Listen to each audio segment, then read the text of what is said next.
আসসালামু আলাইকুম এভরিওয়ান। সবাইকে স্বাগতম জানাচ্ছি আজকের ভিডিওতে। আজকের ভিডিওতে আমরা চুয়েটের written exam physics question analysis করব। তো চুয়েট কিন্তু এর আগে যখন তারা সিকে রুয়েটের আন্ডারে ছিল না, তার অনেক আগে থেকেই কিন্তু রিটেন এবং এমসিকিউ দুইটা সংমিশ্রণে পরীক্ষা নিয়ে আসতো। পরবর্তীতে যখন তারা সিকে রুয়েটের সাথে আসলো, এরপরে এমসিকিউ বেসড কোয়েশ্চেন হওয়া শুরু করলো, তাই না? বাট এর আগেও কিন্তু চুয়েট রিটেন এবং এমসিকিউ নিত, তারপরে আবার শুধুমাত্র এমসিকিউতে কনভার্ট করেছিল, দেন ফাইনালি সিকিউরিটির মধ্যে তারা এমসিকিউ বেস এক্সাম নিত। তো আমরা আজকের এই ভিডিওতে বিগত সালের চুয়েটে কি কি প্রশ্ন এসেছে তার উপর বেস করে অধ্যায় ভিত্তিক ফিজিক্সের কোয়েশ্চেন অ্যানালাইসিসটা দেখব, যে কোন কোন টপিক থেকে বেশি প্রশ্ন এসেছে। সেই টপিকগুলোকে আমি সিকোয়েন্সিয়ালি সাজিয়েছি এবং তোমাদেরকে আমি এই জিনিসগুলো একটু দেখাবো যে কোন কোন টপিক থেকে ম্যাক্সিমাম টাইমে চুয়েটে প্রশ্ন আসে। ঠিক আছে, তো চলো এক এক করে আমরা শুরু করি। বাট শুরু করার আগে আমরা প্রথমত এবার যে তোমাদের ভর্তির নীতি মেলাটা দিয়েছে তার বেসিসে তারা কি টাইপের এক্সাম নিতে চলেছে তার একটা ওভারভিউ দিয়ে নিই। তো এবার কিন্তু সম্পূর্ণ রিটেন কোয়েশ্চেন হবে এবং রিটেন তোমরা টোটাল 2.5 ঘন্টা সময় পাবা। এর জন্য টোটাল তোমাকে 50 কোয়েশ্চেন আনসার করতে হবে। তো তার মধ্যে ফিজিক্স, কেমিস্ট্রি, হায়ার ম্যাথে 15টা করে, এবং তোমার যে ফাংশনাল যে ইংলিশ আছে, যেটা সিকে রুয়েটও তোমরা দেখেছো, এর আগেও কিন্তু ফাংশনাল ইংলিশের উপর কোয়েশ্চেন হয়েছে। তো সেই কোয়েশ্চেনের রিটেন বেসড 5টা কোয়েশ্চেন থাকবে। তো আজকে শুধুমাত্র আমরা ফিজিক্স যে পার্টটুকু আছে, যে এর আগে তারা কি কি টাইপের প্রশ্ন করতো তা সেটা আমরা দেখব, এবং কোন কোন চ্যাপ্টারে ফিজিক্সের ফার্স্ট পেপার এবং সেকেন্ড পেপার তোমাদের যে শর্ট সিলেবাস আছে তার মধ্যে কোন কোন টপিক থেকে সবচেয়ে বেশি প্রশ্ন এসেছে সেগুলোকে আমি সিকোয়েন্সিয়ালি ভাগ করেছি। তো প্রথমত আমরা ফিজিক্স ফার্স্ট পেপারের একটা ওভারভিউ দেখে নিব, যে কোন কোন চ্যাপ্টার থেকে কি টাইপের প্রশ্ন আসতো এবং কতগুলো করে প্রশ্ন আসতো। তো এখানে আমি চ্যাপ্টারগুলোর নাম লিখে দিয়েছি, 1, 2, 4, 5, 6, 7, 8, 10, মানে চ্যাপ্টার কত নাম্বার চ্যাপ্টার এবং সেই চ্যাপ্টারের নামগুলো কি কি ফিজিক্সের। তো ফিজিক্স প্রথম প্রথম পত্রের মধ্যে কোন চ্যাপ্টার থেকে সবচেয়ে বেশি প্রশ্ন এসেছে সেটা তোমরা দেখে বুঝতে পারছো, যে চ্যাপ্টার যে 5 আছে, যেটা কাচ, ক্ষমতা এবং শক্তি, এই চ্যাপ্টার থেকে কিন্তু সবচেয়ে বেশি প্রশ্ন আসছে। এরপরে তুমি যদি একটু খেয়াল করো গ্রাফটা, তাহলে দেখতে পাবা যে তার পাশে সবচেয়ে এরপরে যে সবচেয়ে বেশি প্রশ্ন এসেছে সেটা নিউটনীয় বলবিদ্যা থেকে। ঠিক আছে, তো সবচেয়ে বেশি প্রশ্ন কাজ, ক্ষমতা, শক্তি থেকে এসেছিল এর আগের বছরগুলোতে, এরপর নিউটনীয় বলবিদ্যা থেকে, এবং মোটামুটি বাকিগুলো থেকে অ্যাভারেজে কিন্তু সেম পরিমাণ কোয়েশ্চেনই তারা দিত। সেটা চ্যাপ্টার 7, 8, 10 বলো, বা চ্যাপ্টার 2 বলো। তো এই বাকিগুলো যেগুলো মহাকর্ষ, বিকর্ষ, পদার্থের গাঠনিক ধর্ম, তারপর পর্যাবৃত্ত গতি, আদর্শ গ্যাস এবং ভেক্টর, এগুলো থেকে মোটামুটি একটা টাইপের প্রশ্ন আসতো। ঠিক আছে, তো তার মধ্যে এই যে দুইটা চ্যাপ্টার, এই দুইটা থেকে তুমি ম্যাক্সিমাম কোয়েশ্চেন পাবা, এটা আমরা এক্সপেক্ট করতেই পারি বিগত সালের যে কোয়েশ্চেন অ্যানালাইসিস থেকে। ঠিক আছে, তো এখান থেকে আমরা বলতে পারি যে সবচেয়ে বেশি প্রশ্ন আসার সম্ভাবনা আছে, এবং সবচেয়ে কম প্রশ্ন এসেছে চ্যাপ্টার 1 থেকে। স্বাভাবিকভাবেই চ্যাপ্টার 1-এ আমাদের ভৌত জগত ও পরিমাপ, এবং এখান থেকে খুব বেশি টপিক নাই কোয়েশ্চেন করার মতো, এক দুইটা যেটা আছে সেটা তোমাদেরকে একটু পড়ে নিতে হবে। তো চলো আমরা প্রথমত এই চ্যাপ্টার ওয়াইজ প্রত্যেকটা টপিকগুলো একটু দেখে নিব, যে কোন চ্যাপ্টার থেকে সবচেয়ে বেশি প্রশ্ন আসে এবং সেই টপিকগুলো কি কি, কোন কোন টপিক থেকে প্রশ্নগুলো আসে। তো আমি যেটা করব সেটা এই জিনিসটাকে, যে গ্রাফটা এবং এই সিকোয়েন্সটা আমি দেখিয়েছি চ্যাপ্টারের নামগুলো, এইটা প্রত্যেক স্লাইডে আমরা দেখাবো এবং আলাদা আলাদা করে এগুলোকে একটু ব্যাখ্যা করার ট্রাই করব। তো দেখো এই জিনিসটাকে আমি এই সাইডে নিয়ে এসেছি, ওই আগের জিনিসটি, এই তোমাদের গ্রাফটা, এই তোমাদের চ্যাপ্টারের নাম, এবং আমি এখন কথা বলবো শুধুমাত্র ভৌত জগত পরিমাপের চ্যাপ্টার নিয়ে, যেখানে কোয়েশ্চেনের সংখ্যা দেখেই বুঝতে পারছো 2 থেকে 3টা এসেছে ওভারঅল। আমি যদি তোমাদের প্রশ্ন ব্যাংকটা অ্যানালিসিস করি, যে এতদিন ধরে চুয়েটে যা যা প্রশ্ন এসেছে, এখানে কিন্তু শুধুমাত্র চুয়েটের কোশ্চেন আমি নেইনি, বরং সিকে রুয়েটের আন্ডারে থাকার সময়ও তাদের যে প্রশ্নগুলো এসেছে সেটাও। তোমরা অনেকেই বলতে পারো এটা তো এমসিকিউ বেসড কোয়েশ্চেন, তাহলে কেন নিলাম? এর কারণ এমসিকিউ বেসড হওয়ার পরেও সেখানে যে টাইম লিমিট থাকতো এবং যে কোয়েশ্চেনগুলো যেরকম হতো, সেটা কিন্তু রিটেন বেসের সাথে একবারে মিলে যায়। মানে একেবারে তুমি এমসিকিউ বলতে পারবা না, যেটা খুব শর্ট টাইমে তুমি করতে পারবা। তোমরা অলরেডি কুয়েট এক্সাম দিয়ে এসেছো, তোমরা বুঝতে পারছো যে ম্যাক্সিমামই কিন্তু রিটেন টাইপেরই কোয়েশ্চেন থাকে। ঠিক আছে, তো এই কারণে আমি ওগুলোকেও এই অ্যানালাইসিসের আন্ডারে নিয়ে এসেছি। শুধুমাত্র চুয়েট আগে যেভাবে রিটেন পরীক্ষা নিত সেটা না, এর পাশাপাশি আমি নিয়েছি সিকে রুয়েটের এমসিকিউ গুলোকেও। ঠিক আছে, তো তার মধ্যে যদি দেখি তো মোটামুটি খুবই কম পরিমাণ প্রশ্ন এসেছে এখানে। বাট যেই টপিকটা তোমাদের জন্য গুরুত্বপূর্ণ এখানে, সেটা পরিমাপের ত্রুটি এবং মাত্রা সমীকরণ। তো মাত্রা সমীকরণ এই টপিকটা খুব একটা ইম্পর্টেন্ট টপিক না রিটেনের জন্য আমি বলবো, কারণ মাত্রা সমীকরণ যে টপিকটা যেটা হচ্ছে এই চ্যাপ্টারে পড়ানো হয়েছে সেটা খুবই লিমিটেড একটা জিনিস, সেটা হচ্ছে একেবারে বিস্তারিতভাবে পড়ানো হয়নি। বাট এর মানে এটা না যে মাত্রা সমীকরণ থেকে কঠিন প্রশ্ন সম্ভব না, অবশ্যই সম্ভব। আমি এখন তো তোমাদের সমান এটা করাচ্ছি না, বাট পরবর্তী ব্যাচগুলোতে দরকার হলে আমি দেখাবো। সেটা হচ্ছে মাত্রা সমীকরণ থেকেও কিন্তু পেঁচানো প্রশ্ন এবং রিটেন বেসড প্রশ্ন হওয়া পসিবল, যেটার একটু ধারণা তোমাদেরকে 7th চ্যাপ্টারে দেওয়া হয়েছে, 7 নম্বর চ্যাপ্টারে, যেটা হচ্ছে পদার্থের গাঠনিক ধর্ম। বাট এই চ্যাপ্টারের যে দ্বিতীয় অংশে সেটাতে দেওয়া হয়েছিল স্টোকসের সমীকরণ বলে একটা কথা আছে, ওই স্টোকসের সমীকরণটা আসে কিভাবে, তো তার জন্য মাত্রা সমীকরণকে ইউজ করে কিন্তু সেই সমীকরণটা আনা হয়। তো যদিও তোমাদের ওইটা শর্ট সিলেবাসের বাইরে, 7 নম্বর চ্যাপ্টারের কিন্তু দুইটা পার্ট আছে, একটা হচ্ছে স্থিতিস্থাপকতা পার্ট, একটা হচ্ছে প্রবাহী পদার্থ পার্ট। তো প্রবাহী পদার্থটা শর্ট সিলেবাসে বাদ দেওয়ার কারণে আমি আশা করতেছি মাত্রা সমীকরণ পার্টটা তোমাদের লাগবে না। বাট অনেক সূত্র, ম্যাক্সিমাম সূত্রই কিন্তু মাত্রা সমীকরণের সাহায্যে ব্যাখ্যা করা পসিবল। বাট যেহেতু নাই, আমি বলবো যে এটাকে খুব বেশি ইমফ্যাসিস দেওয়ার দরকার নেই। যেটা তুমি গুরুত্ব দিবা সেটা হচ্ছে এই চ্যাপ্টার থেকে পরিমাপের ত্রুটি যে অংশটুকু, এখানে অনেক ধরনের ত্রুটি আছে, আপেক্ষিক ত্রুটি আছে, শতকরা ত্রুটি আছে। এই ত্রুটিগুলো কিভাবে বের করে, একটা সূত্রের থেকে বেসিস করে তুমি কিভাবে বলতে পারবে। কোয়েশ্চেন দেখবা তোমরা প্রশ্ন ব্যাংকে, যে একটা পদার্থ দেয়া আছে, তার ব্যাসার্ধ পরিমাপে যদি এত % ত্রুটি হয়, তাহলে তার আয়তন পরিমাপে কত % ত্রুটি হবে। তো এই টাইপের কিছু প্রশ্ন দেয়া থাকে, তো এগুলো 1-2টা যদি দেখে নাও তাহলে আশা করি পারবা, ঠিক আছে। তো এখান থেকে খুব বেশি গুরুত্ব দেওয়ার দরকার নেই, বাট যদি তুমি গুরুত্ব দিতেই চাও, আমি বলবো তোমাকে পরিমাপের ত্রুটি যে অংশটুকু আছে সেটা একটু বেশি ভালো করে পড়ে যাও, যাতে করে একটা প্রশ্নও যদি আসে সেটা যাতে করে তুমি আনসার করতে পারো, ঠিক আছে। চলে আসবো আমরা পরবর্তী চ্যাপ্টার, সেটা হচ্ছে ভেক্টর চ্যাপ্টার। এবং ভেক্টর চ্যাপ্টার থেকে কিন্তু মোটামুটি প্রশ্ন আসে, ঠিক আছে, 8-10টার মতো প্রশ্ন পেয়েছি, যেটা হচ্ছে চুয়েট এবং হচ্ছে সিকিউরিটি এসেছে এর আগের এখন পর্যন্ত। তো এর জন্য ইম্পর্টেন্ট টপিকগুলো কি কি, আমি হচ্ছে সিরিয়ালি যদি সাজাই, তো সবচেয়ে বেশি প্রশ্ন আমি দেখেছি যেটা হচ্ছে রিটেন বেসের জন্য রিলেটেড, সেটা হচ্ছে ভেক্টরের লব্ধি অংশ থেকে। লব্ধি থেকে কি টাইপের প্রশ্ন পড়বা, এই মনে করো হচ্ছে দুইটা ভেক্টর দেয়া আছে, একটা আরেকটার উপর লম্ব, একটার সাথে আরেকটার 30 ডিগ্রি কোণ করে থাকে, একটা আরেকটার ডাবল, তারপর হচ্ছে লব্ধিটাকে দ্বিগুণ করে দিলে তাহলে হচ্ছে কি চেঞ্জ আসবে, এই টাইপের প্রশ্ন যেগুলো হচ্ছে তোমরা অলরেডি এইচএসসিতে করে এসেছো, এই টাইপের প্রশ্নগুলো কিন্তু ভেক্টরের লব্ধি থেকে পড়তে পারো।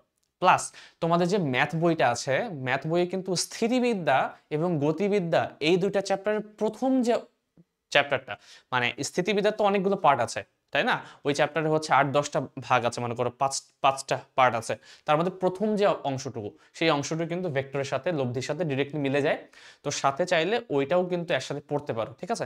তো ওইটা পড়া হয়ে গেলে ম্যাথেরটাও পড়া হয়ে গেল, এবং ভেক্টরের লব্ধি রিলেটেড যে জিনিসপত্রগুলো সেটা তোমার হচ্ছে ইজিলি পড়া হয়ে যাবে। প্লাস হচ্ছে নদী ও নৌকা টাইপের প্রশ্ন তো তোমরা দেখেছো, স্বল্প সময়ে কিভাবে যাওয়া যায়, তারপর হচ্ছে স্বল্প দূরত্বে কিভাবে যাওয়া যায়, তারপর মনে করো এক জায়গা থেকে রওনা দিয়ে আমি অপর জায়গায় পৌঁছাচ্ছি, এর কারণে তুমি এক্স অক্ষ বরাবর স্রোতের দিক বরাবর কতটুকু সরে যাবে, এই টাইপের প্রশ্নগুলো একবার একটু ঝালাই করে নাও। তার জন্য তোমরা কিসের হেল্প নেবে, অবশ্যই প্রশ্ন ব্যাংকের হেল্প নেবে, এবং তোমাদের যে মেইন বইটা আছে, মেইন বইয়ে কিছু কিছু কিন্তু ভালো ভালো প্রশ্ন দেয়া থাকে, যেগুলো হচ্ছে একটু টাফ টাইপের, কঠিন টাইপের।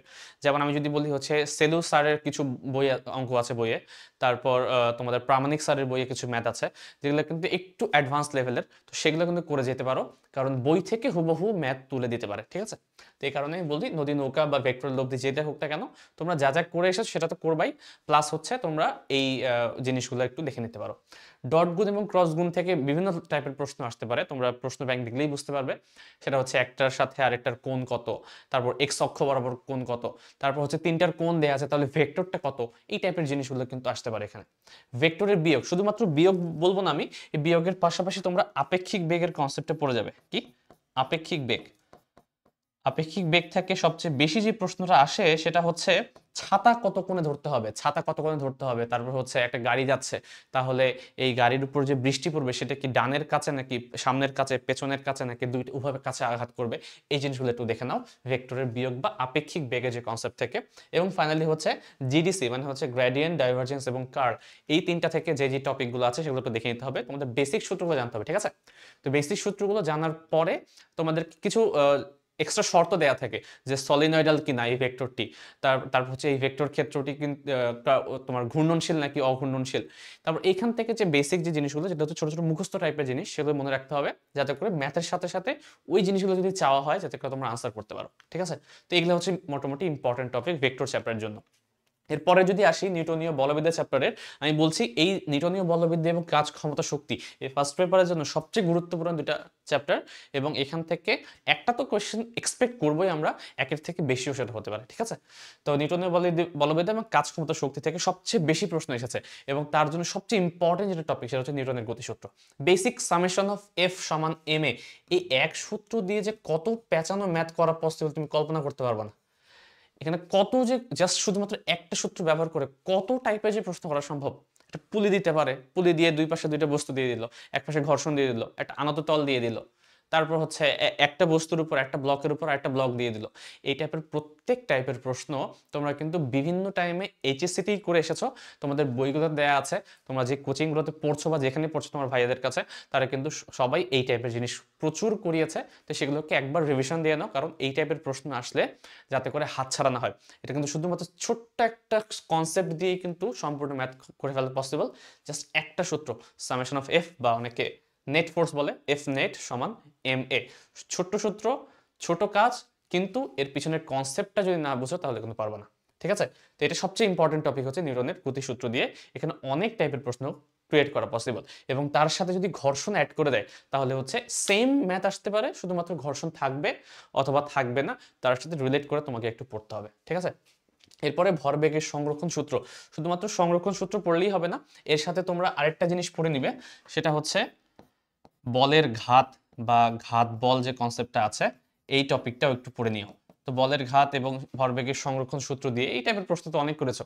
এর সাথে হচ্ছে তোমাদের অন্য একটা যে বিশেষ করে প্রাস হচ্ছে কানেক্ট করে দেয়।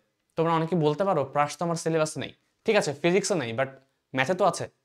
ম্যাথের যদি তোমরা হচ্ছে স্থিতিবিদ্যার পরের অধ্যায়ের নাম কি, সমতলে বস্তু কোণার গতি, ওইখানেই কিন্তু একটা চ্যাপ্টার আছে প্রাস নিয়ে, শুধুমাত্র প্রাস নিয়েই। তার মানে এটা বলার কোনো অবকাশ নাই যে তোমাদের সিলেবাসে প্রাস নাই, প্রাস ফিজিক্সে নাই, বাট ম্যাথে তো আছে। তো ম্যাথে যেহেতু আছে তাহলে ফিজিক্সেও কিন্তু এই চ্যাপ্টারের সাথে ইনকর্পোরেট করে একসাথে প্রশ্ন দিতে পারে। অনেক টাইমে এই টাইপের প্রশ্ন এসেছে। একটা প্রশ্ন আমি বলি, একটা গাছের উপর একটা পাখি বসে আছে, এই পাশ থেকে একজন গুলি করলো, গুলি করলে পাখিটি কত দূর গিয়ে পড়বে, এই টাইপের প্রশ্ন, এটার প্রশ্ন আসতে পারে। বা একটা উচ্চতা থেকে একটা বস্তুকে যদি উপরে নিক্ষেপ করো তাহলে সে কত দূরে গিয়ে পড়বে। তো এই যে টাইপের জিনিসগুলো প্রাসের সাথে ভরবেগের সংরক্ষণ সূত্র কানেক্ট করে, প্লাস হচ্ছে বলের ঘাত কানেক্ট করে একসাথে কিন্তু কোয়েশ্চেন এসেছে আগেও, তোমরা কিন্তু দেখে নিতে হবে। এবং একটা জিনিস বলে রাখি, চুয়েটের পরীক্ষা দিচ্ছ তার মানে শুধুমাত্র চুয়েটের কোয়েশ্চেন দেবো ব্যাপারটা এরকম না, যে কোনো রিটেন কোয়েশ্চেন তোমাকে দেখতে হবে, প্লাস রিটেন টাইপ যে এমসিকিউ কোয়েশ্চেনগুলো আছে সেগুলো দেখতে হবে। সেটা হচ্ছে সিকে রুয়েট হতে পারে, অথবা হচ্ছে বুয়েটে আগে যে এমসিকিউ গুলো আসতো, বুয়েট প্রিলির কথা বলছি না, বুয়েট যখন রিটেন প্লাস এমসিকিউ নিত তখন যে এমসিকিউ গুলো আসতো সেগুলো কিন্তু তোমরা দেখে যেতে পারো, কারণ দেখে যেতে হবেই আলটিমেটলি, ঠিক আছে। এবং এমসিকিউ গুলো তুলনামূলক সহজ হয় রিটেনগুলোর থেকে।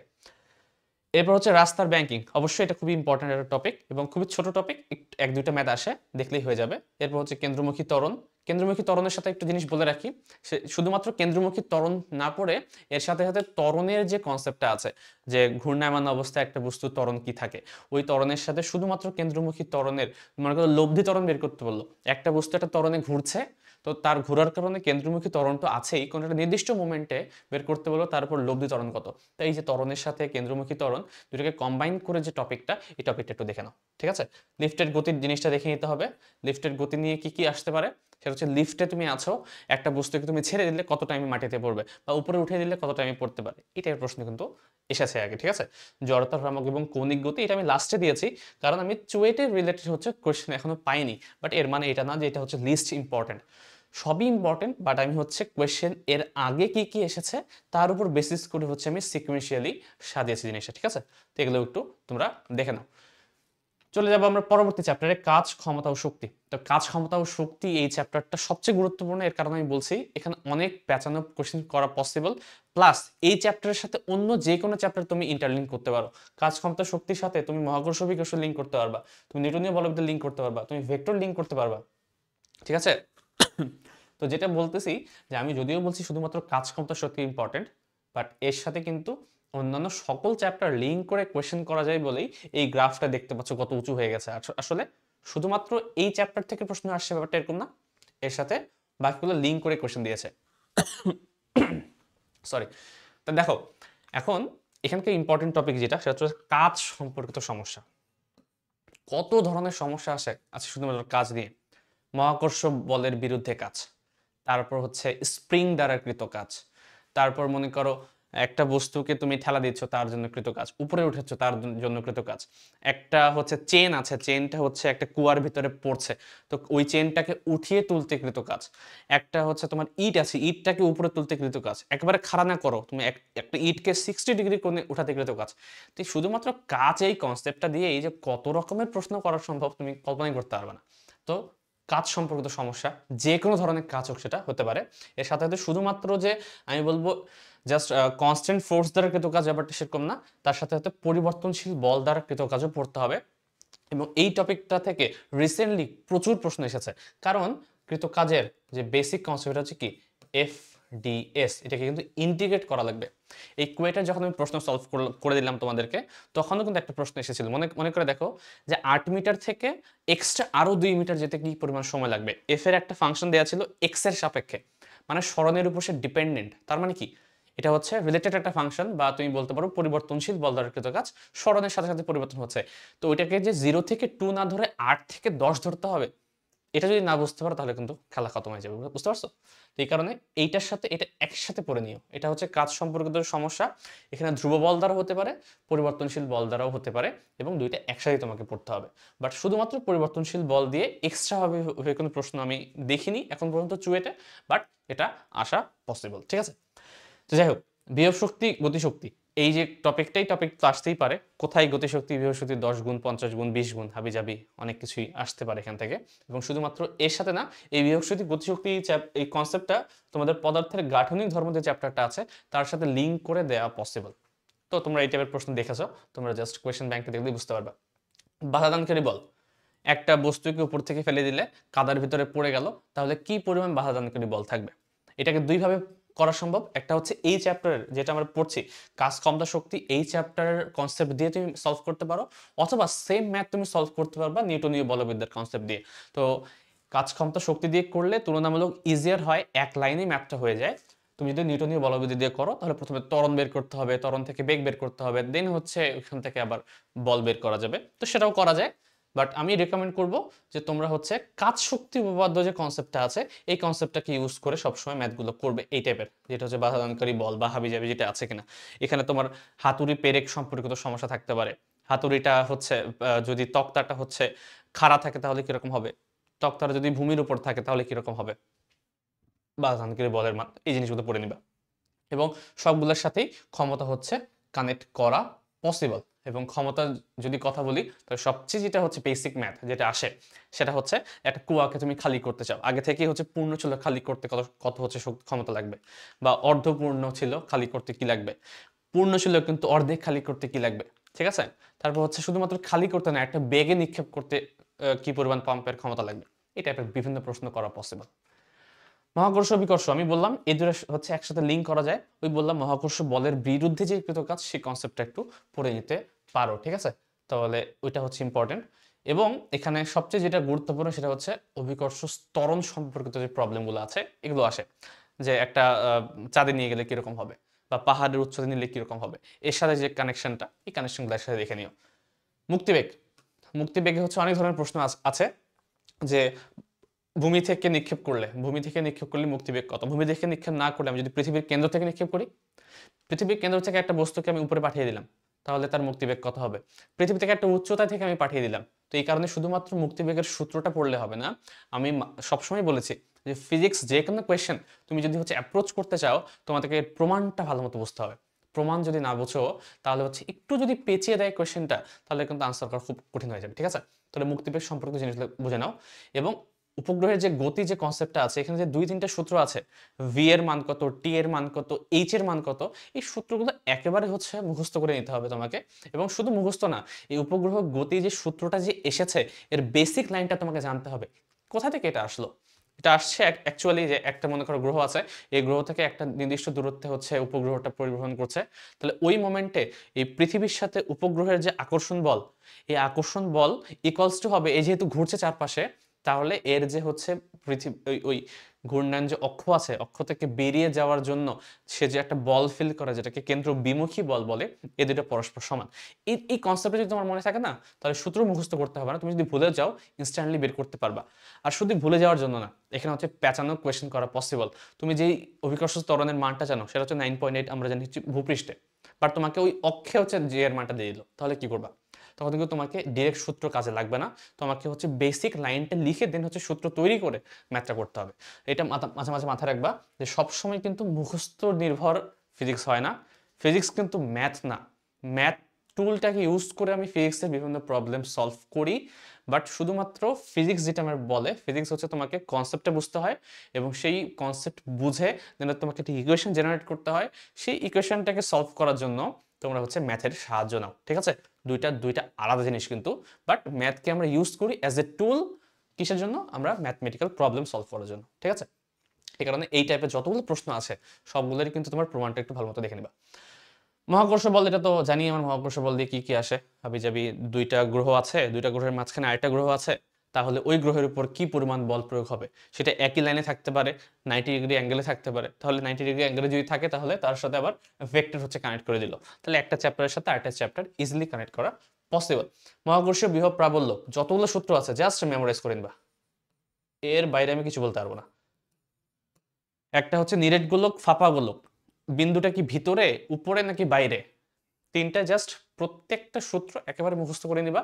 যদি এখান থেকে প্রশ্ন আসে, আমি মোটামুটি বলতে পারি যে বাংলাদেশে যে টাইপের প্রশ্ন হয় আমাদের ইঞ্জিনিয়ারিং ইউনিভার্সিটিগুলোতে এখন পর্যন্ত খুব টাফ টাইপের তারা ট্রাই করেনি। ঠিক আছে, তো খুবই কঠিন টাইপ প্রশ্ন আসবে না, এক্সপেক্ট করতেছি হুবহু সূত্র থেকেই আসার চান্স আছে। ঠিক আছে, তো সূত্রের বাইরেও এখান থেকে খুবই কঠিন প্রশ্ন করা পসিবল শুধুমাত্র বিভব এবং প্রাবল্য থেকে। তো খুবই কঠিন আসলে কি করবা? স্কিপ করবা, আর কিছু না। বাট যদি সূত্র দিয়ে আসে, অনেকে সূত্রই মুখস্থ করতে পারেনি কিন্তু এখনো, সূত্রগুলো একটু বিদঘুটে, এখানে এ কিউব আছে, কোনো জায়গায় স্কোয়ার আছে, হাবি জাবি অনেক কিছু আছে। তো এই সূত্রটা মুখস্থ করতে পারতে হবে, এবং এই সূত্রগুলো তোমার হচ্ছে পরীক্ষার আগের দিনে কাজ, তুমি সূত্রগুলো বারবার হচ্ছে দেখে যাবা, যাতে করে অন্তত সূত্র ভুলে যাওয়ার কারণে 10 মার্কস যেন মিস না হয়। তোমাদের যাদের রেজাল্ট অলরেডি পাবলিশ হয়ে গেছে, তোমরা যারা মিস করেছো কুয়েটে একটু জন্য, তোমরা কল্পনা করতে পারছো না যে এক এক মার্কের জন্য তোমাদের কত সিরিয়াল পিছিয়ে গেছে। ঠিক আছে, লাস্টের মাঝখানের দিকে কম্পিটিশনটা এত জোরালো হয়, এক এক মার্ক তোমাকে 300-400 সিরিয়াল হচ্ছে পেছনে নিয়ে যেতে পারে। ঠিক আছে, এই কারণে 10 মার্ক তো অনেক বড় কথা বললাম, এক মার্কও হচ্ছে ম্যাটার করে এখানে। ফাইনালি কেপলারের সূত্র, এটা নিয়ে বলার কিছু নেই, কয়েকদিন আগে হচ্ছে তোমরা পরীক্ষা দিয়েছো, কেপলারের সূত্র দিয়ে একটা ম্যাথ এসেছে, ওই টাইপের প্রশ্নই হচ্ছে আসবে। ঠিক আছে, চলে আসবো আমরা পরবর্তী চ্যাপ্টার, সেটা হচ্ছে পদার্থের গাঠনিক ধর্ম। এর শুধুমাত্র একটা টাইপই আছে, সেটা হচ্ছে স্থিতিস্থাপকতা যে টপিকটা, তার মধ্যে সবচেয়ে ইম্পর্টেন্ট টপিক হচ্ছে ইয়ংয়ের গুণাঙ্ক দিয়ে যতগুলো ম্যাথ আসতে পারে সবগুলো একটু ভালো মতো দেখে নিবা। এবং তার সাথে সাথে সঞ্চিত শক্তি, সঞ্চিত শক্তি কিন্তু অনেকভাবে প্রশ্ন করা পসিবল, যে একক আয়তনে সঞ্চিত শক্তি নাকি সঞ্চিত শক্তি। তো সঞ্চিত শক্তি যে সূত্রটা আছে, ইউ সমান Y A L square by 2l, সবসময় এই সূত্র দিয়ে খাটালে কি হয়, ওয়াই এর মান দেওয়াই থাকতো না। যেরকম এবার একটা ম্যাথ আসছিল, কয়টা দিলাম আমি, মাঝে মাঝে আসে, তখন কিন্তু তোমাকে একক আয়তনে যে কৃত কাজ, ওইটা দিয়ে ম্যাথটা করতে হবে, তার সাথে শুধুমাত্র আয়তনটা গুণ দিলেই কিন্তু কাজ হয়ে যাচ্ছে। তো এরকম হচ্ছে কিছু কিছু কনসেপ্ট আছে, তোমাদের প্রশ্ন ব্যাংকেই হচ্ছে আগে থেকে অনেক ভালো ভালো প্রশ্ন আছে, তো সেগুলো যদি দেখে যাও, আশা করি এই কৃত কাজ বা সঞ্চিত শক্তির কনসেপ্টটা নিয়ে কোনো ঝামেলা হবে না। এবং এই সঞ্চিত শক্তি যে বলছি, শুধুমাত্র ইয়ংয়ের গুণাঙ্ক দিয়ে আসতে ব্যাপারটা সেরকম না। সঞ্চিত শক্তি কিন্তু শুধুমাত্র ইয়ংয়ের গুণাঙ্কের জন্য প্রযোজ্য না, এটা কিন্তু দৃঢ়তার গুণাঙ্কের জন্য, দৃঢ়তার যে গুণাঙ্ক আছে সেটার জন্য প্রযোজ্য, প্লাস হচ্ছে আয়তন যে গুণাঙ্ক আছে তার জন্যও কিন্তু প্রযোজ্য। তো তোমাকে শুধুমাত্র যে এইটা সূত্র ইউজ করে শক্তি বের করতে হবে সেরকম না, তুমি কিন্তু ওদের সূত্রটা ইউজ করেও করতে পারবে। তো এই টাইপটা একটু দেখে নিবা। পয়সনের অনুপাত, পয়সনের অনুপাত থেকে ম্যাথ আসে। ঠিক আছে, পীড়ন এবং বিকৃতি, এটা তো বললামই, জাস্ট বেসিক জিনিস। আয়তন গুণাঙ্ক, দৃঢ়তার গুণাঙ্ক যেটা বললাম, তো এই মেইনলি হচ্ছে এই দুটো টপিক থেকে সবচেয়ে বেশি তোমার প্রশ্ন আসবে। ঠিক আছে, পয়সনের অনুপাত থেকে আসতে পারে, এবং যেটা আসে এটা তোমাদের বইয়ে যে ম্যাথগুলো আছে এবং প্রশ্ন ব্যাংক, সেটা মোর দেন এনাফ, এর থেকে বাইরে আশা করি আসবে না। পর্যাবৃত্ত গতি, তো পর্যাবৃত্ত গতি থেকে সবচেয়ে বেশি যেটা ইম্পর্টেন্ট সেটা হচ্ছে অবশ্যই সরল দোলক। সরল দোলকের সূত্রটা কীভাবে এসেছে সেটা একটু পড়ে নিতে পারো, এবং সরল দোলকের ক্ষেত্রে এই কোণের উপর বেস করে সরল দোলকের টাইমের যে চেঞ্জটা, টাইম পিরিয়ডের আর কি, সেই জিনিসটা যে চেঞ্জটা সেটা একটু তোমাকে দেখে নিতে হবে। তারপর হচ্ছে এই সরল দোলকের সাথে আমি চাইলেই কিন্তু মহাকর্ষ বিকর্ষ চ্যাপ্টার হচ্ছে কানেক্ট করে অনেক ধরনের প্রশ্ন করা পসিবল, দেখে নিলেই বুঝতে পারবা। সরল ছন্দিত স্পন্দন, এটার সাথে স্প্রিং আবার কানেক্টেড। তো স্প্রিং এর সাথে এই দুইটা হচ্ছে কম্বিনেশনে দেখে নিতে পারো। তার মধ্যে স্প্রিং এর কিন্তু আলাদা কিছু জিনিস আছে, যেমন একটার সাথে আরেকটা স্প্রিং যদি যুক্ত করে দিই তাহলে তার কে এর ভ্যালুটা কত হবে, সেটা স্ট্রেংথে যুক্ত করলে একরকম, সমান্তরাল যুক্ত করলে একরকম, ঠিক আছে। তো এই কম্বিনেশনগুলো একটু দেখে নিতে পারো, যাতে করে একটু যদি ঘুরিয়ে পেঁচিয়ে প্রশ্ন আসে যাতে করে আনসার করা পসিবল হয়। গতিশক্তি এবং স্থিতিশক্তি, গতিশক্তি এবং স্থিতিশক্তি হচ্ছে এই চ্যাপ্টারে কিভাবে পড়বা, ওই তোমার হচ্ছে একটা সরল সন্ধিত স্পন্দনযুক্ত কণার যে গতিশক্তি এবং স্থিতিশক্তি একটা আর একটা যদি 3 গুণ হয় তাহলে কিভাবে অ্যাপ্লাই করবা, যে হাফ কে এ স্কয়ার দিয়ে হাবিজাবি অনেকগুলো সূত্র আছে, কিন্তু এটা তোমার টাইমের সাপেক্ষে একটা সূত্র আছে, একটা হচ্ছে এক্স বা স্মরণের সাপেক্ষে একটা সূত্র আছে। দুটো সূত্রই আলাদাভাবে পড়বা, যাতে করে স্মরণ বের করতে বললে তুমি স্মরণের সূত্র ইউজ করতে পারো, টাইম পিরিয়ড এর সাপেক্ষে বের করতে বললে যাতে করে টাইমের সূত্রটা ইউজ করতে পারো, ঠিক আছে। ফাইনালি হচ্ছে তোমার আদর্শ গ্যাস, এবং সেখান থেকে সবচেয়ে বেশি প্রশ্ন আসে হচ্ছে বয়েল, চার্লস, চাপিও, এবং সেটা যে শুধুমাত্র এই ফিজিক্সের ব্যাপারটা সেরকম না, এটা কিন্তু তোমার কেমিস্ট্রিতেও আছে, ঠিক আছে। তো কেমিস্ট্রিতেও কিন্তু এই জিনিসটা আসতে পারে আলাদাভাবে। এবং আদর্শ গ্যাসের যে সূত্রটা আছে পিভি সমান এনআরটি, এই দুটোকে কম্বাইন করে একসাথে আসে, এবং এবারও আসছিল কিছুদিন আগে প্রশ্নে, সেটা হচ্ছে ওই তোমার কি বলে হ্রদের গভীরতা নির্ণয় করো, এই টাইপের প্রশ্ন। এখানে টেম্পারেচারের কোনো ইফেক্ট দেওয়া ছিল না, বাট টেম্পারেচার দেওয়া থাকবে, টেম্পারেচারটাও তোমাকে কিন্তু অ্যাড করে নিতে হবে, ঠিক আছে। আপেক্ষিক আর্দ্রতা খুব একটা বেশি আসে না, বাট অবশ্যই আসতে পারে। একটু lengthy math, but easy math, কোনো ঝামেলা ছাড়াই তোমরা করতে পারবা। এর পাশাপাশি কিছু জিনিস আসে প্রশ্নে, যেমন একটা রুমে হচ্ছে একটা টেম্পারেচার আছে, আপেক্ষিক আর্দ্রতা দেয়া আছে, বাইরের টেম্পারেচার তোমার দেয়া আছে, তুমি যদি দরজা খুলো তাহলে কি পরিমাণ বাতাস হচ্ছে বেরিয়ে যাবে বা ভেতরে আসবে, এই টাইপের প্রশ্নগুলো একটু দেখে নিও, ঠিক আছে। গড়মুক্ত পথ, এটা হচ্ছে ইম্পর্টেন্ট, ঠিক আছে। গড়মুক্ত পথ থেকে প্রশ্ন অনেক রিসেন্ট টাইমে খুব বেশি আসছে, ঠিক আছে, বিভিন্ন ইউনিভার্সিটিগুলোতে। তো এটা ট্রাই করতে পারে ওরা। গড়মুক্ত পথের যে ক্লসিয়াসের সমীকরণটা আছে সেটা তোমরা পড়ে নিবা। প্লাস এখানে একটু টাফ করতে পারে, আমি কিছু কিছু প্রবলেম তোমাদের করিয়েছি আমার ভিডিওগুলোতে, দেখবা যে এই প্রবলেমের মধ্যে মনে করো তোমার ডিরেক্ট হচ্ছে কতটুকু স্মল এন এর মান দেয়া নেই তোমার, বাট তোমাকে হচ্ছে অ্যাভোগাড্রোর সংখ্যাকে ইউজ করে, প্রেশার এবং ভলিউমকে ইউজ করে তুমি কিন্তু এটা বের করতে পারবা। তো ওই কনসেপ্টটা, ওই সূত্রর যে প্রমাণটা সেটা একটু দেখে নিও যে কিভাবে সেটা আসছে। তো এই হচ্ছে আমাদের ফিজিক্স ফার্স্ট পেপার যে কনসেপ্টটা সেটা, বা কি কি কোয়েশ্চেন আসছে সেটা। এখন আমরা আসবো ফিজিক্স সেকেন্ড পেপার।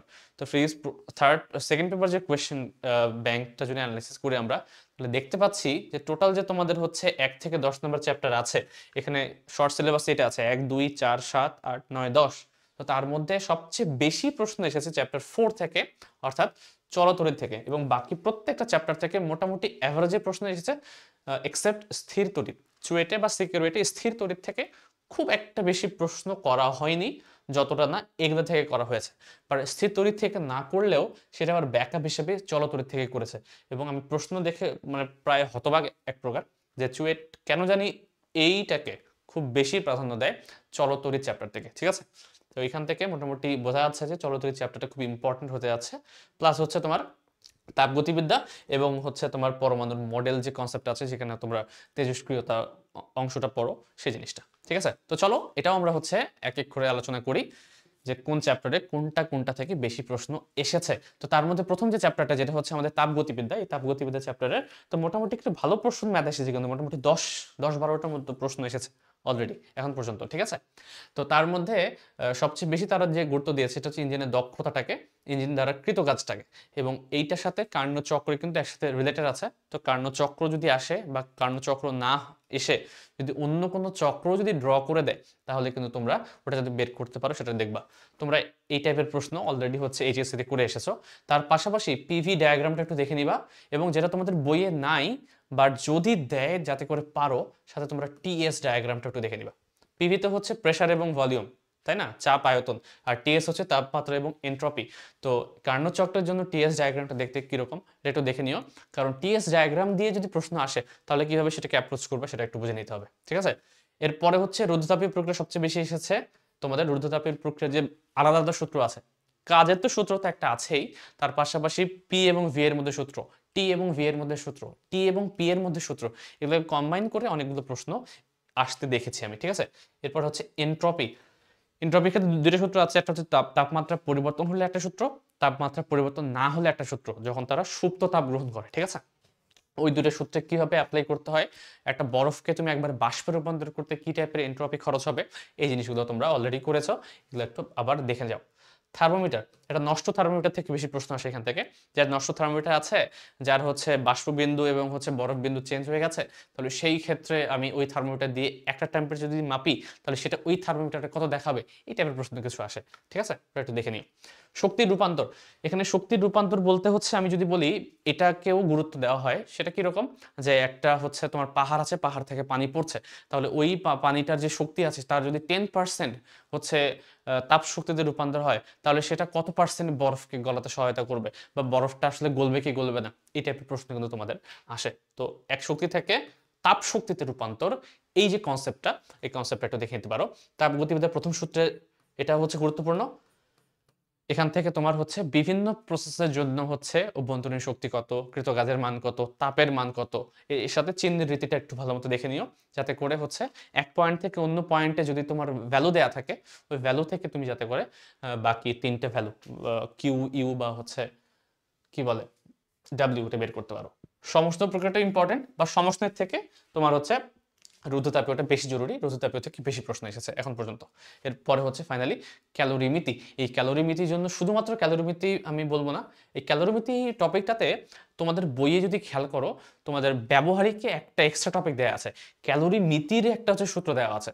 ক্যালোরিমিতির একটা বেসিক সূত্র তো আমরা জানি যে গৃহীত তাপ সমান বর্জিত তাপ, তাহলে মিশ্রণের তাপমাত্রা কত, এটা তো ঠিক আছে। বাট আরেকটা টপিক আছে যেটা তোমাদের ব্যবহারিক প্রশ্নে যদি দেখো, যে একটা ক্যালোরিমিটারের মধ্যে একটা বস্তু আমি ঢেলে দিয়েছি, তাহলে কিভাবে ব্যবহারিকে প্র্যাকটিক্যালি তোমরা হচ্ছে ক্যালোরিমিটারের সাহায্যে অন্য কোনো একটা পদার্থের বা বস্তুর তোমরা আপেক্ষিক তাপ নির্ণয় করতে পারো, সেটার একটা ম্যাথ দেওয়া আছে। ম্যাথ ঠিক না, সূত্র দেওয়া আছে, ওই সূত্র দিয়ে করতে পারো। এখন পর্যন্ত প্রশ্ন আসেনি, বাট যদি আসে তাহলে কিন্তু ঝামেলায় পড়তে পারো। প্লাস আরেকটা জিনিস যেটা হচ্ছে রিসেন্ট টাইমে আমি দেখেছি, সেটা হচ্ছে Newton's law of cooling. Newton's law of cooling, এই টপিকটা দিয়ে প্রশ্ন আসে। ঠিক আছে, একটা বস্তুকে তুমি হচ্ছে বাতাসে রেখে দিয়েছো, পরিবেশের তাপমাত্রা দেয়া আছে, তাহলে হচ্ছে 80 থেকে 60 ডিগ্রি যেতে তার এত মিনিট সময় যদি লাগে, তাহলে ওই 80 থেকে 40 ডিগ্রি যেতে তার কত সময় লাগবে, এই টাইপের কিছু প্রশ্ন আসে নিউটন ল অফ কুলিং এর সূত্রের উপর বেস করে। এই সূত্রটা ডিরেক্ট বইয়ে দেয়া নেই, কিন্তু লাইনটা এক জায়গায় লেখা ছিল, তো ওইটাকে লাইনটাকে বেস ধরে তারা কিন্তু প্রশ্ন দিয়েছে। তো আমি একটা ভিডিও বানিয়েছি already Newton's law of cooling নিয়ে, এখন আমি পাবলিশ করিনি, ইচ্ছা আছে খুব তাড়াতাড়ি পাবলিশ করবো, যাতে করে তোমরা হচ্ছে নতুন যারা যারা হচ্ছে নিউটনস ল অফ কুলিং সম্পর্কে একেবারেই আইডিয়া নেই, তারা যাতে করে বুঝতে পারে। ঠিক আছে, চলে যাবো আমরা পরবর্তী চ্যাপ্টারে আমাদের, যেটা হচ্ছে স্থির তড়িৎ। তো আমি বললাম স্থির তড়িৎকে খুব একটা প্রাধান্য দেয়নি, বাট না দিলেও আমরা কিছু জিনিস অবশ্যই পড়বো, আমরা একবারে বাদ দিয়ে যাব না, কারণ কখনো কোয়েশ্চেন প্রেডিক্ট করা পসিবল না একটা ইউনিভার্সিটি। ঠিক আছে, কোয়েশ্চেন তুমি প্রেডিক্ট করতে পারবে না, বাট কি কি টপিক গুরুত্বপূর্ণ, কুলম্বের সূত্রটা গুরুত্বপূর্ণ, এটা হচ্ছে প্রাবল্য বিভব, বিভিন্ন টাইপের প্রশ্ন আছে। প্রাবল্যের সাথে আমি ভেক্টরকে কানেক্ট করতে পারি। ঠিক আছে, বিভবের সাথে হচ্ছে বিভিন্ন পয়েন্ট, একটা স্কোয়ার শেপ আছে, ওখানে হচ্ছে মাঝখানে বিভব কত, এই টাইপের প্রশ্ন দিতে পারে। বা বিভবের সাথে হচ্ছে কৃতকাজের সম্পর্ক, আমরা জানি যে একটা আধানকে হচ্ছে ডি বিন্দু থেকে এ বিন্দু নিয়ে যেতে কি পরিমাণ কাজ হবে, যদি বিভব দেয়া থাকে, তোমাদের চার্জের মান দেয়া থাকে, তাহলে বিভবের সাথে কৃতকাজের যে রিলেশনটা সেটা একটু দেখে নিতে পারো। প্লাস হচ্ছে ধারক এবং ধারকত্ব, এটা যেহেতু অনেক প্রশ্ন আসা পসিবল, শ্রেণী সমবায়, সমান্তরাল সমবায়, তাহলে একটা নির্দিষ্ট ধারকের সঞ্চিত শক্তির মান কত, চার্জের মান কত, এই যে সার্কিটগুলো আছে, সার্কিটগুলো সলভ করা একটু শিখবা। এবং অবশ্যই এর সাথে, ধারকের সাথে তুমি আরেকটা জিনিস কানেক্ট করতে পারে, ধারক প্লাস হচ্ছে রোধ। বুয়েটে প্রশ্ন দেখেছি আমি, এটা অনেকগুলো রোধের মাঝখানে একটা ধারক দিয়ে দিয়েছে, তো ওই ধারকের সঞ্চিত শক্তি কত, ওই রোধটাকে ইউজ করে, অর্থাৎ তোমার ওই পরে যে চ্যাপ্টারটা আছে চলতরিতের সাথে কানেক্ট করে একসাথে প্রশ্ন দিতে পারে। বিভব থেকে তোমাকে আসলে বের করে নিতে হবে যে সঞ্চিত শক্তির ভ্যালুটা কত। ঠিক আছে, এরপরে হচ্ছে ধারকের সঞ্চিত শক্তি, এটা আমি বললাম একটু আগে, তো এই জিনিসগুলো একটু পড়ে নিতে হবে। এরপরে হচ্ছে সবচেয়ে ইম্পর্টেন্ট যেটা আমার মনে হচ্ছে চলতরিৎ থেকে, চলতরিৎ হচ্ছে সবচেয়ে ইম্পর্টেন্ট চ্যাপ্টার এখানে, কারণ বেশিরভাগ প্রশ্ন এখান থেকে এসেছে, এবং সবচেয়ে ম্যাক্সিমাম কোয়েশ্চেন হচ্ছে কি থেকে জানো, রোধের সমবায় এবং ওহমের সূত্র থেকে, অর্থাৎ বিভিন্ন সার্কিট সলভ করতে বলে। একটা অনেকগুলো রোধ দিয়ে বলে তুল্য রোধের মান কত, অনেকগুলো রোধ হচ্ছে আঁকাবাঁকা দিয়ে বলে হচ্ছে এখানে কারেন্ট প্রবাহের মান কত, নির্দিষ্ট একটা রোধে হচ্ছে প্রবাহের কারেন্টের মান কত, এর সাথে আবার কারশফের সূত্র একসাথে চলে যায়। কিছু কিছু সার্কিট যেটা হচ্ছে তুমি ডিরেক্ট বের করতে পারো না যে তুল্যরোধ কত, তখন তোমাকে কারশফের সূত্র ইউজ করে কিন্তু ম্যাথটা করতে হবে। ঠিক আছে, বৈদ্যুতিক ক্ষমতা এবং তাপীয় ক্ষয়, কি পরিমাণ তাপীয় ক্ষয় হচ্ছে আই স্কয়ার আর টি যে সূত্রটা আছে, এটা কখন ইউজ করবা, আর এখন V square by R into T কখন ইউজ করবা, তো এটার কিন্তু কিছু এক্সেপশন আছে, কাজ আছে, এই জিনিসগুলো একটু বেসিক যে পার্থক্যগুলো এগুলো একটু পড়ে নিতে হবে। বিদ্যুৎ বিল কয়দিন আগে আসলে কুয়েট এক্সামে সেম টাইপের প্রশ্ন আসতে পারে। হুইটস্টোন ব্রিজ অবশ্যই একটা হুইটস্টোন ব্রিজ আমরা কিভাবে জানি এরকম একটা সার্কিট, তাই না?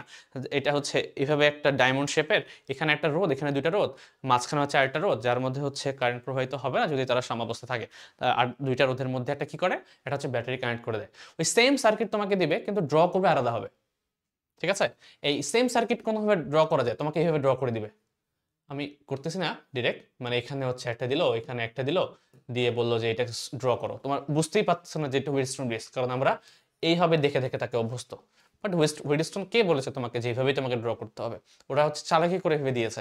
তোমরা এইচএসসি দিকে একটু করে এসেছো, তো এই ট্রিকের হচ্ছে ফাঁদে পড়বা না, যাতে করে এই ট্রিকগুলো যদি অ্যাপ্লাই করে তারা, যাতে করে সলভ করা পসিবল হয়, ও সেভাবেই তোমরা প্রিপারেশন নিয়ে যাও, ঠিক আছে? এরপরে আসি হচ্ছে শান্ট এবং অ্যামিটারের পাল্লা বৃদ্ধি, এবং তারপর লিখেছি আমি এটসেট্রা। এটসেট্রা মানে এখানে যা যা টপিক আছে সবগুলোই হচ্ছে গুরুত্বপূর্ণ। সেটা মিটার ব্রিজ হতে পারে, মিটার ব্রিজ থেকে প্রশ্ন আসতে পারে, কঠিন কঠিন প্রশ্ন করা পসিবল। আমি হচ্ছে তোমাদের কিছু কিছু কোয়েশ্চেন সলভ করে দিয়েছি কিন্তু গত এর আগে কয়েকদিনই, ঠিক আছে? ওগুলো একটু দেখতে পারো, তোমরা দেখে নিতে পারো। তো প্লাস হচ্ছে শান্ট অ্যামিটার গেল, দেন তোমরা পড়তে পারো হচ্ছে ওই পটেনশিওমিটার। এটা কিন্তু গুরুত্বপূর্ণ টপিক একটা, পটেনশিওমিটার থেকেও প্রশ্ন আসা পসিবল। তাহলে সবগুলো একটু দেখে নাও। এরপরে যে টপিকটা সেটা হচ্ছে ভৌত আলোক বিজ্ঞান। এই ভৌত আলোক বিজ্ঞান যে চ্যাপ্টারটা আছে, এই ভৌত আলোক বিজ্ঞান থেকে সবচেয়ে বেশি প্রশ্ন এসেছে হচ্ছে ইয়ং এর পরীক্ষা থেকে বা ব্যতিচার থেকে। ব্যতিচার থেকে অনেক ধরনের প্রশ্ন হওয়া পসিবল। ডোরা প্রস্থ কত, এক ডোরা থেকে আরেক ডোরা দূরত্ব কত, তারপর হচ্ছে দুইটা অন্ধকার ডোরার মধ্যে দূরত্ব কত, 5 নম্বর ডোরাটা কোথায় উৎপন্ন হবে সেটা কত, এই টাইপের বিভিন্ন প্রশ্ন আসতে পারে। টাফ কোয়েশ্চেন করা পসিবল। খুব যদি এক্সেপশনাল মনে হয় স্কিপ করে চলে যাও, কোনো সমস্যা নেই, ঠিক আছে? অপবর্তন এবং সমাবর্তন, এখান থেকে বেসিক যেগুলো প্রশ্ন আসে সেগুলো একটু দেখে নাও। তার পাশাপাশি হচ্ছে এই ব্যতিচারের আরেকটা পার্ট আছে, যেটা কি বলে, অনেকগুলো চির যদি থাকে তাহলে অনেকগুলো স্লিটের, অনেকগুলো হচ্ছে স্লিটের জন্য যে অপবর্তন যে গ্রেটিং তৈরি করে, ঠিক আছে? ওই গ্রেটিং এর যে জিনিসটা, ওইটার কনসেপ্ট একটু পড়ে নিতে পারো। এরপরে হচ্ছে আধুনিক পদার্থবিজ্ঞানে অনেক টপিকই তোমাদের শর্ট সিলেবাসে দেয়া নাই, এই কারণে এক দুইটা টপিকই আছে। এটা টপিক পড়তে কোনো ইস্যু হবে না আশা করি। যে এই শর্ট সিলেবাস যেগুলো দেওয়া আছে সবগুলো একটু দেখে নাও। তার মধ্যে দৈর্ঘ্য সংকোচ এবং কাল নির্ধারণ, এই দুটা থেকেই বেশি আসে, এবং হচ্ছে ইকুয়ালস টু এমসি স্কয়ার যে টপিকটা আছে। ফটো ইলেকট্রিক মনে হয় তোমাদের সিলেবাসে নাই, যদি না থাকে তাহলে স্কিপ করে দিতে হবে, কোনো সমস্যা নেই। বাট যদি হচ্ছে থাকে তাহলে এটা একটু দেখে নিয়ে, এটা খুব ভালো একটা টপিক এবং ইম্পর্টেন্ট একটা টপিক, ঠিক আছে? এরপর হচ্ছে ফোটনের যে শক্তিটা, শক্তি মানে কি, ই সমান হচ্ছে এইচ নিউ, এই জিনিসটা। এর সাথে হচ্ছে কেমিস্ট্রিতেও আবার কিছু জিনিস আছে, দুটাকে কম্বাইন করে একসাথে পড়ে নিতে পারো। এরপর হচ্ছে পরমাণুর মডেল এবং নিউক্লিয়াস। এই চ্যাপ্টারের সবচেয়ে বেশি আসে হচ্ছে তেজস্ক্রিয়তা থাকে। তেজস্ক্রিয়তা অনেক ধরনের প্রশ্ন আসতে পারে তোমাদের। সেটা হচ্ছে একটা ল্যাবে হচ্ছে বিস্ফোরণ ঘটেছে, তাহলে 20 বছর পর সেই ল্যাবে কি প্রবেশ করা যাবে কিনা, যেটা হচ্ছে তোমার দূষণ মাত্রার বা তেজস্ক্রিয়তার মাত্রার 20 গুণ, হাবি যাবি অনেক কিছু দেওয়া থাকতে পারে, ঠিক আছে? কি পরিমাণ পদার্থ হচ্ছে অবশিষ্ট থাকবে, এখানে হচ্ছে টি হাফে যে সূত্রগুলো বা গড় যে তোমার কি বলে, টাউ যেটাকে বলে আর কি, এটার সূত্রটা দেখে নিবা, টাউয়ের সূত্রটা, ঠিক আছে? তো এভাবে যতগুলো সূত্র আছে একসাথে হচ্ছে কম্বাইন করে পড়বা, এবং কিছু কিছু এক্সেপশনাল প্রবলেম তোমাদের টেক্সট বইয়েই দেয়া আছে, সেটা ইসাক স্যারের বইয়ে মনে হয় দেখেছিলাম কিছু। তো এই প্রবলেমগুলো একটু দেখে নিও, ঠিক আছে? ভর ত্রুটি এবং বন্ধ শক্তি খুবই ইজি একটা প্রবলেম, এটা আসতে পারে, এটা একটু দেখে নিতে হবে। অনেকগুলো হচ্ছে নিউক্লিয়াসের ভর দেয়া থাকে একটা, দেন হচ্ছে সেখান থেকে তোমার বের করতে হয় ওই যে ভরটা যদি হচ্ছে শক্তিতে কনভার্ট হয় তাহলে কি পরিমাণ শক্তি আমি পাবো, এই জিনিসগুলো। কক্ষপথের ব্যাসার্ধ শক্তি, এটার সাথে কেমিস্ট্রিও যায়, আবার দুটো একসাথে কম্বাইন করে পড়ে নিতে পারো। এর শর্টকাট দুটো সূত্র আছে, ওটা পড়ে নিলেই আশা করি হয়ে যাবে। এরপরে হচ্ছে যেটা আসে সেটা হচ্ছে একটা বিক্রিয়া তোমাকে হচ্ছে তৈরি করতে দেয়। এটা এখানে না এসে ম্যাক্সিমাম ক্ষেত্রে কেমিস্ট্রিতে আসে, কারণ এই টপিক কিন্তু কেমিস্ট্রিতেও আছে, ঠিক আছে? ওখানে বলে কি জাস্ট ইউরেনিয়াম দিল, তার সাথে আরেকটা পদার্থ দিল, তা এখানে দিয়ে বললো যে বাকি বিক্রিয়াটা সম্পন্ন করো। তোমাকে হচ্ছে ইলেকট্রন, প্রোটন এবং হচ্ছে ভরের তুলনা করে দেন হচ্ছে ওটাকে বিক্রিয়াটা সমতা করতে হবে। কিছু মুখস্থ টাইপের বিক্রিয়া আছে তোমাদের কেমিস্ট্রি বইও আছে, সেগুলো একটু দেখে নিও। এবং লাস্ট চ্যাপ্টার যেটা হচ্ছে সেমিকন্ডাক্টর বা ইলেকট্রনিক্স, এখান থেকে রিসেন্ট টাইমে যেটা এসেছে সেটা হচ্ছে ট্রানজিস্টর এবং চলতরিৎ থেকে কিছু মিশ্রিত কিছু সমস্যা আছে, মানে সার্কিট সলভ করতে দেয়। একটা ট্রানজিস্টর দিয়ে দিবে, এখানে হচ্ছে সার্কিট কিছু সলভ করা। আমি কিছু সার্কিট সলভ করিয়েছি তোমাদের, তোমরা যদি ভিডিও আমাদের প্লেলিস্টগুলো দেখো পাবা। কিছু কিছু কোয়েশ্চেনই করিয়েছি আমি শুধুমাত্র সার্কিট সলভিং এর। শুধু ট্রানজিস্টর দিয়ে আসতে পারে, ওই alpha beta IC IB I ওগুলো দিয়ে আসতে পারে, এবং সেটার প্রবাহ লাভ কতটুকু হচ্ছে বা হচ্ছে তোমার ক্ষমতা লাভ কতটুকু হচ্ছে এটা থেকে আসতে পারে, অথবা এই ইয়ের সাথে ট্রানজিস্টরের সাথে চলতরিৎ হচ্ছে মিক্স করে সার্কিট সলভিং কোয়েশ্চেন আসতে পারে। এবং ডায়োড বা লজিক গেটটা মেনলি এমসিকিউতে বেশি আসে, বাট আসতে পারে আর কি, বাট এমসিকিউতে আসার চান্স বেশি। এরপরেও তুমি হচ্ছে একেবারে স্কিপ করে চলে যাও না, একটু বেসিক আইডিয়া নিয়ে যাও, ঠিক আছে। এবং ডায়োড থেকে হচ্ছে খুব একটা প্রশ্ন এটাও রিটেনে খুব একটা আসেনি, বাট যদি আসে যাতে করে বেসিক বেসিক কিছু জিনিস করতে পারি। এটা রোদ দিয়ে দিয়েছে, এখানে ডায়োড দিয়ে দিয়েছে, তোমাকে বলতে পারলে কারেন্টের মান কত। তো তার জন্য যে ডায়োডগুলোকে জন্য আমরা যে জার্মেনিয়াম বা জিঙ্ক ইউজ করি, তা তাদের যে হচ্ছে তোমার নি ভোল্টেজগুলো সেগুলোকে একটু আইডিয়া রাখতে হবে। তো এই হচ্ছে মোটামুটি কোয়েশ্চেন অ্যানালাইসিস করলাম আমরা ফিজিক্সের ফার্স্ট পেপার এবং সেকেন্ড পেপার কী কী প্রশ্ন হয়েছে সেগুলো। পরবর্তী দিনে আমরা হচ্ছে কেমিস্ট্রি কোয়েশ্চেনটা অ্যানালাইসিস করবো চুয়েটে। এর আগে রেঞ্জ যে প্রশ্নগুলো হয়েছে বা সিক্রেট মিলিত হবে কী কী কেমিস্ট্রিতে প্রশ্ন এসেছে সেটা আমরা অ্যানালাইসিস করবো। তার সাথে ইংলিশেরটাও আমি হচ্ছে বলে দিব একটু, যে ইংলিশে হচ্ছে কী কী প্রশ্ন এসেছে, ঠিক আছে। তো আজকের ভিডিওটা এই পর্যন্ত রাখবো। এরপরে যদি কারো প্রশ্ন থাকে তো আমাকে করতে পারো তোমরা, আমি হচ্ছে আনসার দেওয়ার ট্রাই করব। এবং তোমাদের পরীক্ষার আগে হচ্ছে আমি আরেকটা ভিডিও দিব, যাতে করে পরীক্ষার প্রিপারেশনে তোমরা কি কি করতে পারো সেটা বলার ট্রাই করবো। তো আজকে ভিডিও এখানে রাখছি, পরবর্তী ভিডিওতে আমরা হচ্ছে কেমিস্ট্রি নিয়ে হাজির হব। তো সে পর্যন্ত সবাই ভালো থাকো। আসসালামু আলাইকুম।